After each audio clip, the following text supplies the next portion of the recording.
Welcome back. In this video, we will talk about the Scale Invariant Feature Transform, or SIFT detector. This algorithm is super handy when we want to find point of interest on images, and has the advantage that works regardless of the orientation, the scale, or illumination changes in the image, of course with certain limitations. The first thing we need to know is how to find these features. SIFT finds these points of interest by creating many versions of the image at different resolution and comparing them to find those points that are different enough to be used as points of interest. The algorithm starts by smoothing the original image with different sigma each time. So let's say this image was smooth with sigma, and then the second one with 2 times sigma, and the third one 3 times, and so forth. Then we're going to subtract every pair of images. These new images are called difference of Gaussians, or DOG, because what we have is just the difference of the Gaussian smoothing at different scales. What we're looking for is those points that change drastically at different scales. Remember the relationship between smoothing and subsampling? Each smoothing image can be seen as a different scale of the same image. Now that we have all these DOG images stacked one over the other, we can start looking for extrema values. So we can create a cubic kernel, let's say 3 by 3 by 3, and loop over the volume. For each location, we will test if the current location is an extreme value. This can be either positive or negative. And then, when we find an extreme point, you just need to write it down in a new volume as an interest point candidate, and continue until you finish the whole volume. At this point, depending on the kernel that you used, you might find many candidates, so you can use a threshold to keep only the highest extrema, and remove those weak points, and then you're done. This will be your interest points. Now let's see how they look like. Remember that each image in the stack is a different scale. Therefore, an interest point in the first layer will represent this area. Then an interest point in a higher layer will represent a larger area, and one in the top layer will cover a much larger area. The XY location of each point corresponds to the XY location of the original image. If you put all the points, you will find that there are many points of interest at different scales.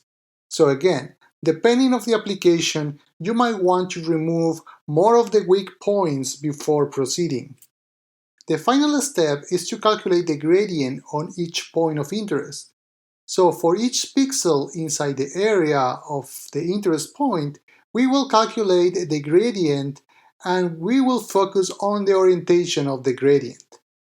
Because each pixel can have a different orientation, we will create a histogram that will show us the dominant orientation, or in other words, the orientation that is present in more pixels. And that's all what we need to have some SIFT descriptors. Now we will see how it works. Imagine that we have a descriptor for this patch, and we have another image in which we want to find it. We can find the interest points of the new image and then compare them with what we're looking for. Because we know the dominant orientation of each interest point, the orientation of the image is irrelevant. We can align the interest point by using this dominant orientation.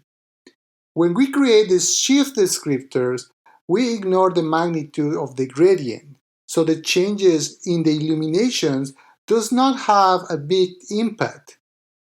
Now, once that we have both patches aligned, the scale doesn't matter because we already have scale versions of both images, so we can compare them at the same scale. But what happens if the scales are far apart? Comparing two patches might not lead to a good match because they differ on resolution. So we can improve this by changing the way we store the orientations of the interest points. Instead of storing the dominant orientation of each patch, we can split the area in quadrants and then calculate the histogram of each quadrant. Then we can concatenate the four histograms in a long vector, and this vector can be used as a signature of the patch. Now, if we want to compare two patches, we just need to calculate the distance between them. We can use several distance metrics, but for this example, let's use the L2. In this case, we subtract the signatures, square them, and then get the square root of the sum. If we get 0, then we have a perfect match. This algorithm works really well even when we have occlusions. We could, for example, based on a group of interest points, create a description of an object. If we can find the same interest points in a different scene, we can find the object even if it's partially occluded. Another interesting application is to create panoramas. If we have two images of the same landscape, we can use SIFT descriptors to find the correspondence between points in the image and then use those to fuse them into a long picture.